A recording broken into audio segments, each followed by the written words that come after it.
Azimpur sports ক্লাবের মাঠে ১৫টি ছেলেকে ফুটবল প্র্যাকটিস করাচ্ছিল অনুপম। কি করে ফ্রি কিক মারতে হয়, বিপক্ষের খেলোয়াড়দের উপর ম্যান টু ম্যান মার্কিং করতে হয় কিভাবে, কেমন করে বাড়াতে হয় থ্রু পাসের বল, এসব ভালো করে বুঝিয়ে দিচ্ছিল। মাঝে মাঝে বল বসিয়ে গোলপোস্টে কিক নিতে বলছিল। ছেলেদের বয়স ১২ থেকে ১৪র ভেতর। অনুপম যেভাবে বলছিল হুবহু সেইভাবে তারা প্র্যাকটিস করছে। আজিমপুর স্পোর্টস ক্লাব ফি বছর 410-এর অর্থাৎ ৪ ফিট ১০ ইঞ্চি হাইটের খেলোয়াড়দের জন্য প্রতিযোগিতার আয়োজন করে। এর নাম আজিমপুর চ্যালেঞ্জ কাপ। ফাইনালে জিতলে ২.৫ ফিট উঁচু একটা দারুণ কাপ দেওয়া হয়। খেলোয়াড়দের সবাই পায় সোনার কাজ করা মেডেল। ফাইনালে যে সবচেয়ে বেশি গোল দিতে পারে সে পায় আরও বড় একটা কাপ। এছাড়া নানা রকম উপহার তো আছেই। আজিমপুর চ্যালেঞ্জ কাপ এর তাই দারুণ নামডাক। আশেপাশের যত ছোট বড় শহর রয়েছে সেসব জায়গা থেকে গন্ডা গন্ডা টিম তো আসেই, এমনকি ২০০ কিলোমিটার দূরের কলকাতা থেকেও কয়েকটা দল আসে। ১৫ বছর এই টুর্নামেন্ট চলছে, কিন্তু ৩ বারের বেশি কাপ এখান থেকে বাইরে যায়নি। এই কাপটার সঙ্গে আজিমপুর শহরের মান সম্মান জড়িয়ে আছে। ফাইনালে হেরে গেলে এখানকার মানুষদের মাথা একেবারে হিট হয়ে যায়। তাদের মনে হয় সব গেল। তাই প্রতি বছর খুব যত্ন করে টিম করা হয়। একবার একজন নামকরা কোচকে আনা হয় কলকাতা থেকে। তারা খেলোয়াড়দের তালিম দিয়ে দুর্ধর্ষ করে তোলে। এবার আনা হয়েছে অনুপমকে। সারা দেশ জুড়ে ফুটবল কোচ হিসেবে তার দারুণ নাম। ৩ বার আজিমপুর চ্যালেঞ্জ কাপ বাইরের যে টিমটা জিতে নিয়ে গেছে তার নাম 11 বুলেটস। এখান থেকে ২০ কিলোমিটার দূরে বিশাল স্টিল ফ্যাক্টরি ঘিরে যে নতুন শহর গড়ে উঠেছে 11 বুলেটস ওখানকার ক্লাব। শহরটার নাম নবীগঞ্জ। এই ফুটবল কম্পিটিশন নিয়ে আজিমপুরের সঙ্গে নবীগঞ্জের মর্যাদার লড়াই চলে আসছে। তারাও প্রতি বছর ভালো টিম তো করেই, কলকাতা থেকে তারাও দামি কোচ নিয়ে আসে। এবছরের টুর্নামেন্টে একদিকে সেমিফাইনালে উঠেছে আজিমপুর স্পোর্টস ক্লাব, অন্যদিক থেকে 11 বুলেটস। আশা করা যাচ্ছে দুটো দলই শেষ পর্যন্ত ফাইনালে যাবে এবং অন্য সব বছরের মতো শেষ লড়াইটা তাদের মধ্যেই হবে। কাল বিষ্ণুপুরের অগ্রদূত ক্লাবের সঙ্গে সেমিফাইনালের ম্যাচ। অগ্রদূত বেশ কড়া টিম, সেই জন্য আজ ভোর থেকে প্র্যাকটিস শুরু করিয়েছে অনুপম। তালিম দিতে দিতে একটা ব্যাপার লক্ষ্য করছিল অনুপম, মাঠের ভেতর ১৫টি খুদে খেলোয়াড় যা বলা হচ্ছে মেশিনের মতো করে যাচ্ছে, কিন্তু মাঠের বাইরে গোলপোস্টের পেছনে অন্য একটি ছেলে দাঁড়িয়ে আছে। ১৩-১৪ মতো বয়স হবে, চাবুকের মতো চেহারা, পরনে তালি মারা হাফ প্যান্ট আর একটা ময়লা ছেঁড়া গেঞ্জি। শুধু আজই না, আগেও কদিন প্র্যাকটিসের সময় তাকে ঠিক ওই জায়গাতেই দাঁড়িয়ে থাকতে দেখা গেছে। বল বাইরে গেলেই কখনো হেড দিয়ে, কখনো বা নিখুঁত ভলি মেরে সে মাঠে পাঠিয়ে দিচ্ছিল। তার পা থেকে বল যেন গোলার মতো বেরিয়ে আসে। আজিমপুর স্পোর্টস ক্লাবের সব খেলোয়াড়ই বেশ ভালো, কিন্তু আগের অর্থাৎ কোয়ার্টার ফাইনালের খেলার স্ট্রাইকার তাপসের গোড়ালিতে চোট লেগেছিল। এখনও ব্যথাটা যে পুরোপুরি সারেনি সেটা তার দৌড়ানো দেখলেই টের পাওয়া যায়। তাপসকে নিয়ে ভীষণ চিন্তায় আছে অনুপম। তার পা ঠিক থাকলে দুর্ভাবনার কারণ ছিল না, কিন্তু অগ্রদূতের ডিফেন্স এক কথায় দুর্ভেদ্য। তাদের গোলে বল ঢোকানো সোজা ব্যাপার নয়। অগ্রদূতের পর ফাইনাল খেলতে হবে 11 বুলেটসের সঙ্গে। দুর্দান্ত স্ট্রাইকার ছাড়া এই দুটো টিমের বিরুদ্ধে জেতা প্রায় অসম্ভব। মাঠের বাইরের ওই ছেলেটার বল মারা, হেড করা ইত্যাদি দেখে কদিন ধরেই একটা কথা অনুপমের মাথায় ঘুরছে। প্র্যাকটিস করালে বোঝা যাবে ছেলেটাকে তাপসের জায়গায় খেলানো যায় কিনা। একসময় তাকে ডেকে অনুপম জিজ্ঞাসা করে, তোমার নাম কি? ছেলেটা বলে, হারু। তুমি কোন টিমে খেলো? কোনো টিমেই না, আমাকে কেউ খেলতে নেয় না। অনুপম অবাক, বলে, কিন্তু তুমি এত ভালো কিক করো, হেড দাও, এসব শিখলে কোথায়? হারু জানায়, নানা টিম যখন প্র্যাকটিস করে সে মাঠের বাইরে দাঁড়িয়ে তাদের বল মারার কায়দা শিখে নেয়। বল তো অনবরত বাইরে আসেই, সে তখন শিখে নেওয়া কৌশলগুলো কাজে লাগায়। অনুপমের বিস্ময় বাড়তে থাকে। সে বলে, তুমি তো খালি পায়ে বল মারছিলে, বুট পরে পারবে? হারু কিছুক্ষণ ভেবে বলে, কোনোদিন তো বুট পরিনি, পেলে চেষ্টা করব। আচ্ছা, তুমি একটু দাঁড়াও, আমি আসছি। মাঠের পাশেই আজিমপুর স্পোর্টস ক্লাবের দোতলা বাড়ি। অনুপম সোজা ক্লাব বিল্ডিংয়ে গিয়ে কজোড়া বুট নিয়ে আসে। বলে, দেখো তো কোনটা পায়ে লাগে। বেশিরভাগ বুটই কোনোটা বড় কোনোটা ছোট। শেষ পর্যন্ত একজোড়া হারুর পায়ের মাপে মাপে হয়ে যায়। অনুপম বলে, এবার সারা মাঠটা এক চক্কর দৌড়ে এসো তো। হারু দৌড়তে থাকে। বুট পরার অভ্যেস নেই, তাই প্রথমটা ঠিকমতো পা ফেলতে পারছিল না। এক পাকের পর 2 পাক, তারপর 3 পাকে তাকে দৌড় করায় অনুপম। ক্রমশ হারুর বাঁধো বাঁধো ভাবটা কেটে যায়। সহজভাবে এবার সে ছুটতে পারছে। হারুকে নিয়ে ব্যস্ত ছিল অনুপম, তাই অন্য ছেলেদের দিকে তার নজর ছিল না। তারা হারুকে নিয়ে এই বাড়াবাড়িটা একেবারেই পছন্দ করছে না। প্র্যাকটিস বন্ধ করে 2 চোখ কুঁচকে তারা হারুকে দেখছিল। অনুপম আজিমপুর স্পোর্টস ক্লাবের গোলকিপার সমীরকে বলে, তুমি গোলে গিয়ে দাঁড়াও, হারুকে দিয়ে ফ্রি কিক করাবো। তারপর ডিফেন্সের 4 জন খেলোয়াড় নীতিশ, আনন্দ, বিজন এবং শুভেন্দুকে বলে, তোমরা ফ্রি কিকের স্পট থেকে খানিকটা দূরে দেওয়াল তৈরি করে এমনভাবে দাঁড়াও যাতে হারু সোজা কিক না নিতে পারে। শ্রমিকরা যে যার জায়গায় ঘাড় শক্ত করে দাঁড়িয়ে থাকে। অনুপম আবার বলে, যাও, যেভাবে বললাম ঠিক সেইভাবে পজিশন নাও। কারোর নড়াচড়ার লক্ষণ নেই, আগের মতোই সকলে দাঁড়িয়ে থাকে। অনুপম এবার রেগে যায়, গলা চড়িয়ে বলে, কি হলো, আমার কথা শুনতে পাচ্ছ না? শ্রমিক প্রথমে মুখ খোলে, অনুপম দা, আমরা হারুর সঙ্গে প্র্যাকটিস করব না।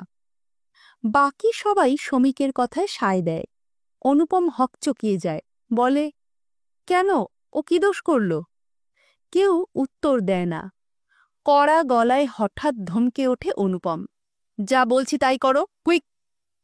ভয়ে ভয়ে শ্রমিকরা শেষ পর্যন্ত পজিশন নিয়ে দাঁড়ায়। আর হারু আনন্দরা যে দেওয়াল তৈরি করেছিল তার পাশ দিয়ে পায়ের চেটোয় বল ইনসুইং করিয়ে গোলে ঢুকিয়ে দেয়।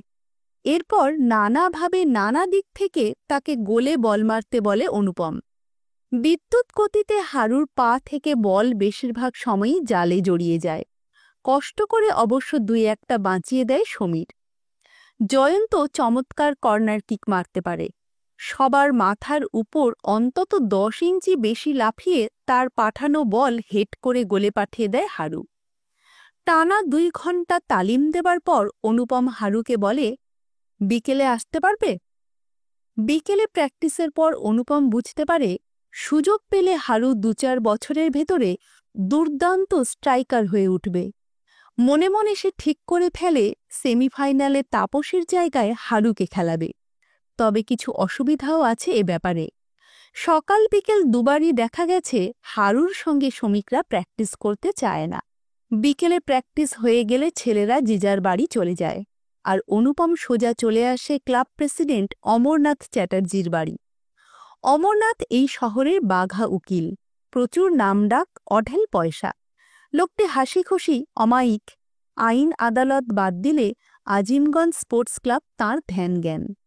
বিশাল তেতলা বাড়ি অমরনাথের। একতলায় তাঁর চেম্বারে বসে খুব মন দিয়ে মামলার কিসব নথিপত্র দেখছিলেন তিনি। পায়ের আওয়াজে মুখ তুলে অনুপমকে দেখে খুশি হলেন, বললেন, আরে আসুন আসুন। তার মুখোমুখি একটা গদিমোড়া চেয়ারে বসে পড়ে অনুপম, বলে, আপনার সঙ্গে একটা জরুরি কথা আছে। খুব হাঁকডাক করে একটা চাকরকে দিয়ে প্রচুর লুচি মিষ্টি আর চা আনিয়ে অমরনাথ বলেন, আগে খান, তারপর কথা। চাটা খাওয়া হলে অমরনাথ জিজ্ঞেস করেন, আপনার ছেলেদের প্র্যাকটিস কেমন চলছে? অগ্রদূত ক্লাবকে হারিয়ে ফাইনালে যেতে হবে, তারপর আছে 11 বুলেটস। কেমন বুঝছেন? মান ইজ্জত থাকবে তো? সেই ব্যাপারেই তো কথা বলতে এসেছি। খুঁটিয়ে অনুপমকে লক্ষ্য করতে করতে অমরনাথ বলেন, আপনাকে দেখে মনে হচ্ছে বেশ চিন্তায় আছেন। অনুপম বলে, তা আছি। সব খুলে বলুন। তাপসের চোটের কথা জানিয়ে অনুপম বলে, একটা দারুণ স্ট্রাইকার পেয়েছি। তাপসের জায়গায় তাকে খেলালে আমার মনে হয় খুব ভালো রেজাল্ট হবে। অমরনাথ বলে, ছেলেটা কে? হারু। অমরনাথের কপাল কুঁচকে যায়। খানিকক্ষণ ভাবেন তিনি, তারপর বলেন, এরকম কোনো প্লেয়ার আজিমপুরে আছে বলে তো শুনিনি। থাকলে তার খবর নিশ্চয়ই আমার কানে আসত। অনুপম জানে অমরনাথের এই পাড়াতেই শ্রমিক থাকে, তাদের বাড়িও সে চেনে। বলে, আমি 5 মিনিটের ভেতর হারুর সব খবর নিয়ে আসছি। অমরনাথ অবাক হয়ে যান, বলেন, কার কাছ থেকে? শ্রমিকের নাম করে অনুপম। অমরনাথ বলেন, আপনাকে কষ্ট করে যেতে হবে না, আমিই ব্যবস্থা করছি। বাড়ির একটা কাজের লোককে দিয়ে শ্রমিককে ডাকিয়ে আনেন অমরনাথ। জিজ্ঞেস করেন, হারু কে রে? শ্রমিক বলে, নিবারণের ছেলে। চোর নিবারণ? হ্যাঁ। ঠিক আছে, তুই বাড়ি যা। শ্রমিক চলে গেলে অমরনাথ বলেন, নিবারণ এখানকার অতি বিখ্যাত চোর। বছরে 8 মাসই সে জেলে থাকে। তার ছেলের সঙ্গে এখানকার কোনো ছেলে খেলতে চাইবে না অনুপমবাবু। ওর বাবার জন্য এরকম ভালো খেলোয়াড় সুযোগ পাবে না। হারু নিজে তো কোনো অন্যায় করেনি। তা করেনি, কিন্তু... বলতে বলতে থেমে যান অমরনাথ। অনুপম তার কথা বোধহয় শুনতে পাচ্ছিল না। সে সমানে বলে যায়, জানেন, 15 বছর আমি ফুটবলে ট্রেনিং দিচ্ছি। হারুর মতো প্লেয়ার 2-4টের বেশি পাইনি। সুযোগ দিলে ও একদিন ন্যাশনাল টিমে খেলবে। সবই তো বুঝলাম অনুপমবাবু, কিন্তু আমার কিছু করার নেই। তবে আপনার কথাটা কমিটি মেম্বারদের জানাতে পারি। তারা রাজি হবেন বলে মনে হয় না। তারপর দেখা যাক। পরদিন গিয়ে অনুপম জানতে পারে কমিটি মেম্বারদের কেউ রাজি হননি। হারুকে টিমে ঢোকালে ক্লাব ভেঙে যাবে। মেম্বারদের ধারণা, চোরের ছেলের সঙ্গে মেলামেশা করলে অন্য ছেলেরা নষ্ট হয়ে যাবে। যদি জোর করে হারুকে টিমে ঢোকানো হয়, অভিভাবকরা ক্লাব থেকে তাদের ছেলেদের নাম কাটিয়ে নিয়ে যাবেন। প্রেসিডেন্টের বাড়ি থেকে বেরিয়ে অস্থিরভাবে রাস্তায় রাস্তায় ঘুরে বেড়ায় অনুপম। অনেকক্ষণ ঘোরার পর তার মনে হয় হারুর জন্য কিছু একটা করতেই হবে। কি করবে সেটা মনে মনে ঠিক করে ফেলে সে। শ্রমিকের কাছ থেকে হারুর ঠিকানা আগের রাত্রিরে জেনে নিয়েছিল অনুপম। আজ ভোরে উঠে হারুকে সঙ্গে করে সে 20 কিলোমিটার দূরে নবীগঞ্জে চলে যায় এবং 11 বুলেটস ক্লাবের প্রেসিডেন্ট মনোরঞ্জন চৌধুরীর বাংলোটা খুঁজে বার করে। মনোরঞ্জনবাবু এখানকার স্টিল ফ্যাক্টরির ডেপুটি জেনারেল ম্যানেজার। দারুণ ফুটবল পাগল মানুষ। কম বয়সে কলকাতার বড় টিমে খেলেছেন, নামকরা সেন্টার হাফ ছিলেন। অনুপমের পরিচয় পেয়ে খুশি যতটা হলেন, অবাক হলেন তার চেয়ে অনেক বেশি, কেননা অনুপম তাদের বিরুদ্ধ পক্ষের কোচ। প্রচুর চা মিষ্টি খাওয়ানোর পর মনোরঞ্জন বললেন, নিশ্চয়ই কোনো দরকারে আমার কাছে এসেছেন। হ্যাঁ। হারুকে দেখে অনুপম বলে যায়, এই ছেলেটা ফুটবলের জিনিয়াস, চান্স পেলে মাঠ কাঁপিয়ে দেবে। মনোরঞ্জন হেসে বলেন, তার আর অসুবিধা কোথায়? আপনি এত বড় কোচ, আপনার ক্লাবেই ওকে সুযোগ করে দিতে পারেন। তার অসুবিধা আছে স্যার, সেই জন্যই আপনার কাছে এলাম। আপনার সময় নষ্ট করছি ঠিকই, তবু এই ছেলেটার ভবিষ্যৎ ভেবে দয়া করে আপনাকে সব শুনতে হবে। ঠিক আছে ঠিক আছে, আপনি বলুন। হারুর সম্পর্কে খুঁটিনাটি সব বলে যায় অনুপম। শোনার পর কিছুক্ষণ চুপ করে থাকেন মনোরঞ্জন। তারপর হাত দুটো উল্টে দিয়ে বলেন, অদ্ভুত কাণ্ড। বাপ কি করেছে সেই জন্য ছেলের পানিশমেন্ট হবে এভাবে? তা বলুন আমি কি করতে পারি? অনুপম বলে, দয়া করে হারুকে আপনার টিমে একটা চান্স দিন। শুনেছি কাল আপনাদের সেমিফাইনাল গেম আছে, তাতে ওকে খেলান। তাহা কি করে সম্ভব? আমাদের টিম সেট হয়ে গেছে। ওকে নিতে হলে আমাদের স্ট্রাইকারকে বসাতে হয়, সেটা পারা যাবে না। চৌধুরী সাহেব, আপনাকে একটা প্রশ্ন করব? নিশ্চয়ই। একটু আগে বলেছেন আমার নাম আপনি আগে থেকেই জানেন। কোচ হিসাবে আমার সম্বন্ধে আপনার কি ধারণা? Very high. তাহলে আমার কথায় ভরসা রাখতে পারেন। পুরো গেমটা হারুকে খেলাতে হবে না, 15 মিনিট খেলিয়ে দেখুন।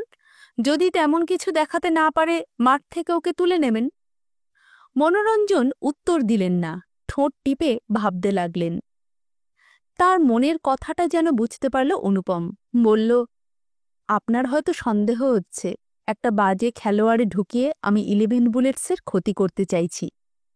মনোরঞ্জন ঠিক তাই ভাবছিলেন। হকচকিয়ে গিয়ে বললেন, সন্দেহ হয় কিনা বলুন।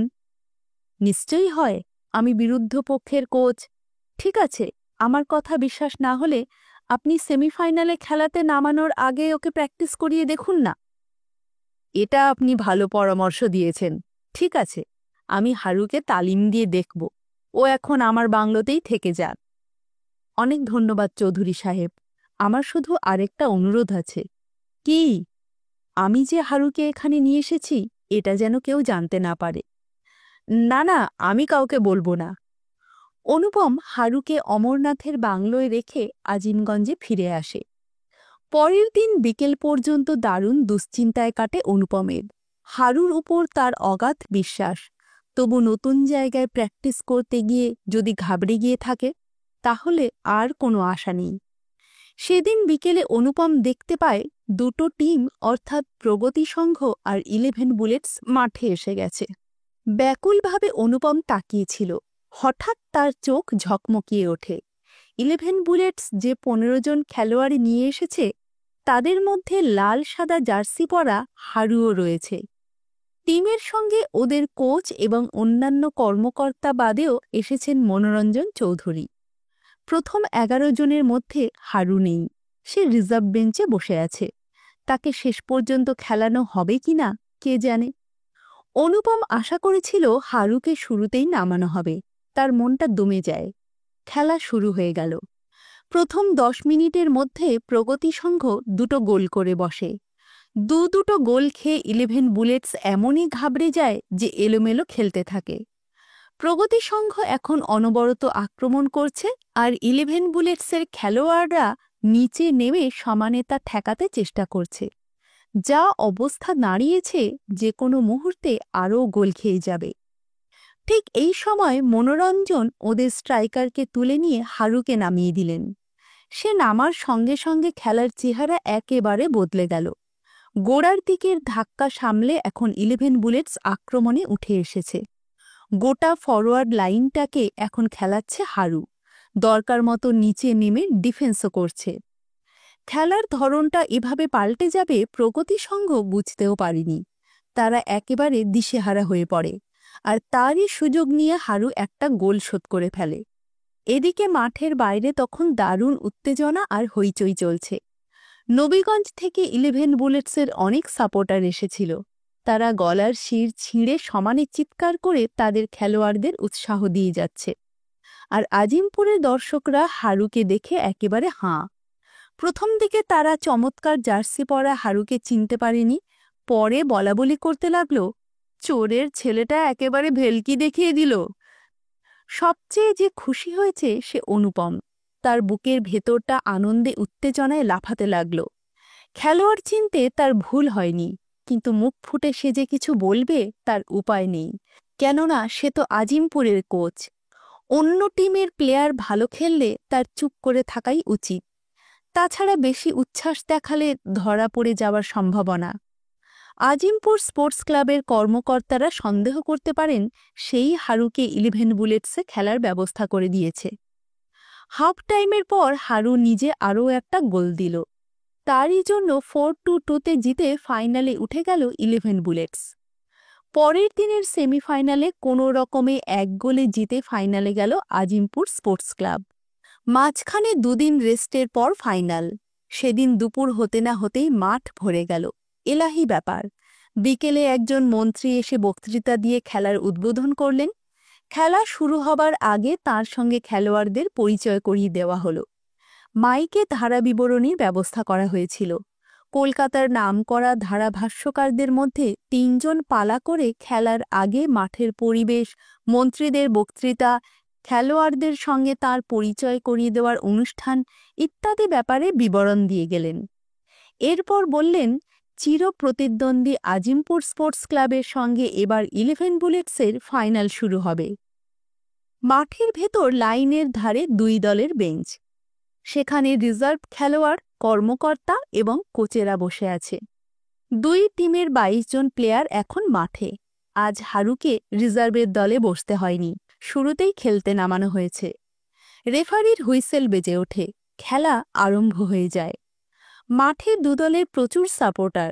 প্রথম থেকেই তারা চিৎকার জুড়ে দিয়েছে, মাঝে মাঝে পটকা ফাটছে। কয়েক মিনিট হাড্ডাহাড্ডি লড়াই চলল। বল এদের গোলে এলো তো পরক্ষণে ওদের গোলে। 2 গোলকিপারই কটা দুর্দান্ত সেভ করল। সেমিফাইনালের মতো 11 বুলেটসের পুরো টিমটাকে খেলাচ্ছে হারু।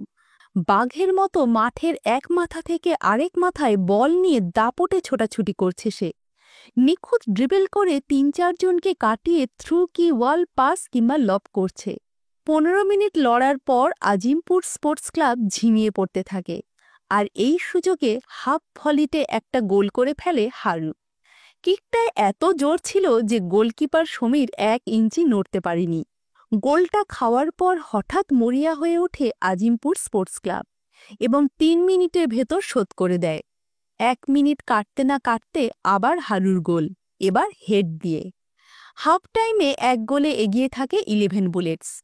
ইন্টারভ্যালে বেরিয়ে আসার সময় অনুপমকে দেখে দাঁড়িয়ে গিয়েছিল হারু। সে তার দিকেই আসত, হয়তো এই কথাই বলতে যে আজ তাকে নিয়ে যে মাতামাতি হচ্ছে সেটা অনুপমের জন্যই। অনুপম চোখের ইশারায় হারুকে তাদের বেঞ্চের দিকে যেতে বলে। হারু চলে যায়। এবার অনুপম তার খেলোয়াড়দের বুঝিয়ে দেয় হাফ টাইমের পর কোন কৌশলে তাদের খেলতে হবে। সবচেয়ে যেটা দরকার তা হলো হারুকে ভালো করে মার্ক করা। হারুকে ঠেকাতে না পারলে এই ম্যাচে জেতা যাবে না। ওধারে 11 বুলেটসের কোচও তার খেলোয়াড়দের হাফ টাইমের পর কিভাবে খেলতে হবে বুঝিয়ে দিচ্ছিল। যেমন করেই হোক 1 গোলের লিডটা ধরে রাখতেই হবে। আরও গোল করতে পারলে ভালোই হয়, কিন্তু কোনোভাবেই গোল খাওয়া চলবে না। হাফ টাইমের পর 1 মিনিটের ভেতর গোল পেয়ে গেল 11 বুলেটস। হারুর থ্রু পাস থেকে ওদের লেফট উইংয়ে খেলোয়াড় কোনাকুনি গোলে বল ঢুকিয়ে দেয়। 2 গোলে পিছিয়ে থাকার কারণে মাথা গরম হয়ে যায় আজিমপুর স্পোর্টস ক্লাবের ছেলেদের। তারা এলোপাথারি ফাউল করতে থাকে। একবার মেজাজ খারাপ হয়ে গেলে ভালো খেলা আর সম্ভব হয় না। মাঠের বাইরে থেকে চেঁচিয়ে চেঁচিয়ে শান্ত হতে বলছিল অনুপম, কিন্তু কে কার কথা শোনে। হতাশ হয়ে অনুপম দেখতে থাকে ওদের টিমের ভরাডুবি ঘটে যাচ্ছে। এদিকে মাথা ঠান্ডা রেখে খেলছিল 11 বুলেটস। তার ফলও তারা পেতে লাগল। রেফারির ফাইনাল হুইসেল বাজার আগে আরও 2টি গোল দিল তারা। 2টো গোলই হারুর। 4-1-এ জিতে গেল 11 বুলেটস।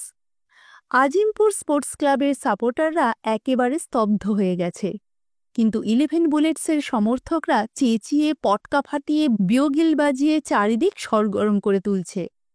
অনুপমকে ঘিরে তার খেলোয়াড়রা এখন মাঠের ধারে মাথা নিচু করে বসে আছে। খানিকটা দূরে 11 বুলেটসের খেলোয়াড়দের, বিশেষ করে হারুকে নিয়ে তাদের ভীষণ হইচই চলছে। ওদের ভেতর মনোরঞ্জন চৌধুরীকেও দেখা গেল। তিনি বারবার অনুপমের দিকে তাকাচ্ছিলেন, তবে উঠে এসে কোনো কথা বলেননি। খুব বুদ্ধিমান লোক তো, তিনি অনুপমের সঙ্গে কথা বললে হারুর ব্যাপারটা জানাজানি হয়ে যাবার ভয় আছে। নিজের টিম হেরে যাওয়ায় খুব মন খারাপ হয়ে গিয়েছিল অনুপমের, আবার হারুর জন্য চাপা গর্বও হচ্ছিল। প্লেয়ার চিনতে তার ভুল হয়নি। সন্ধ্যের আগে মন্ত্রীমশাই নিজের হাতে প্রাইজ দিলেন। 2 টিম উইনার্স আর রানার্স আপের ট্রফি তো পেলই, খেলোয়াড়রা আলাদা আলাদা মেডেল এবং অন্যান্য উপহারও পেল। সবচেয়ে বেশি পুরস্কার পেয়েছে হারু।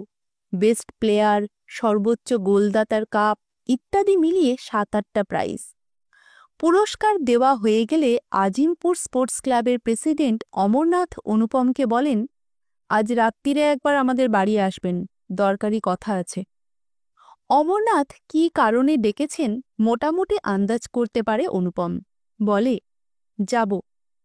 রাতে অমরনাথের বাড়ি গেলে তিনি সোজাসুজি জিজ্ঞেস করেন, নিশ্চয় হারুকে আপনি 11 বুলেটসে খেলার সুযোগ করে দিয়েছেন? অনুপম এটাই ভেবেছিল। আর যাই হোক, অমরনাথের চোখে ধুলো দেওয়া সম্ভব হয়নি। সে লুকোবার চেষ্টাও করে না, স্পষ্ট গলায় বলে, হ্যাঁ, আপনি আমাদের খুব ক্ষতি করেছেন। আমি কিন্তু প্রথমে আপনার ক্লাবে হারুকে খেলাবার জন্য অনুরোধ করেছিলাম। আপনি কিছুতেই রাজি হলেন না। কমিটি মেম্বাররা আপত্তি করলেন। কেন ওকে নেওয়া সম্ভব হয়নি আপনাকে পরিষ্কার করে বলে দিয়েছি। আমরা নিতে পারিনি বলে ওকে আমাদের শত্রুপক্ষের দলে খেলাবার ব্যবস্থা করে দেবেন, এটা ভাবতে পারিনি। আপনার জন্য আমরা এবার ট্রফিটা পেলাম না। দেখুন, একটা দুর্দান্ত খেলোয়াড় অকারণে নষ্ট হয়ে যাবে কল্পনা করা যায় না। তাই আমি ওকে মনোরঞ্জনবাবুর কাছে নিয়ে গিয়েছিলাম। কড়া গলায় প্রায় ধমকের সুরে এবার অমরনাথ বলেন, আপনাকে ট্রফি জেতাবার জন্য অনেক টাকা দিয়ে কলকাতা থেকে আনিয়েছিলাম, কিন্তু আপনি কিনা আমাদের সঙ্গে বিশ্বাসঘাতকতা করলেন। ছি! কিছুক্ষণ চুপ করে থাকে অনুপম। তারপর আস্তে আস্তে বলে, আপনি কি বলতে চান বুঝতে পারছি, তার জন্য তৈরিও হয়ে এসেছি। পকেট থেকে একখানা ভাঁজ করা কাগজ বার করে অমরনাথকে দিতে দিতে বলে, এটা আমার পদত্যাগপত্র। কাল সকালেই আমি চলে যাব। পরদিন সকালে ঘুম থেকে উঠে মুখটুক ধুয়ে নিজের সুটকেস হাতে ঝুলিয়ে নবীগঞ্জে সোজা মনোরঞ্জনের বাংলোয় চলে আসে অনুপম। বলে, আজ আমি কলকাতায় চলে যাচ্ছি, আর ফিরব না। যাওয়ার আগে আপনার সঙ্গে দেখা করতে এলাম। মনোরঞ্জন অবাক হয়ে কিছুক্ষণ তাকিয়ে থাকেন। তারপর বলেন, ফিরবেন না মানে? এখনও তো অনেকগুলো টুর্নামেন্ট বাকি। আপনি চলে গেলে ওদের কোচ করাবে কে? অনুপম জানায় সে পদত্যাগ করেছে। মনোরঞ্জন চমকে ওঠেন। সে কি, কেন? অনুপম কারণটা জানিয়ে বলে, এছাড়া আর কোনো উপায় ছিল না। মনোরঞ্জন চুপ করে থাকেন। অনুপম এবার বলে, আমি তো চলে যাচ্ছি, কিন্তু হারুর কি হবে ভেবে পাচ্ছি না। মনোরঞ্জন বলে, ওর জন্য চিন্তা করবেন না, ও হীরের টুকরো ছেলে। হারুর দায়িত্ব আমার, মানে 11 বুলেটস ক্লাবের। একটু থেমে বলেন, কাল ম্যাচের পর আপনার সঙ্গে ইচ্ছে করেই কথা বলিনি, এখন বলছি, হারুর মতো একজন খেলোয়াড় যে আমাদের দিয়েছেন সেজন্যে অনেক ধন্যবাদ। আমরা আপনার কাছে কৃতজ্ঞ। হারুর জন্য দুর্ভাবনা কেটে যায় অনুপমের। এবার নিশ্চিন্ত হয়ে সে কলকাতায় যেতে পারবে। লিসেন চ্যানেলে আজকে শুনলেন প্রফুল্ল রায়ের লেখা হীরের টুকরো।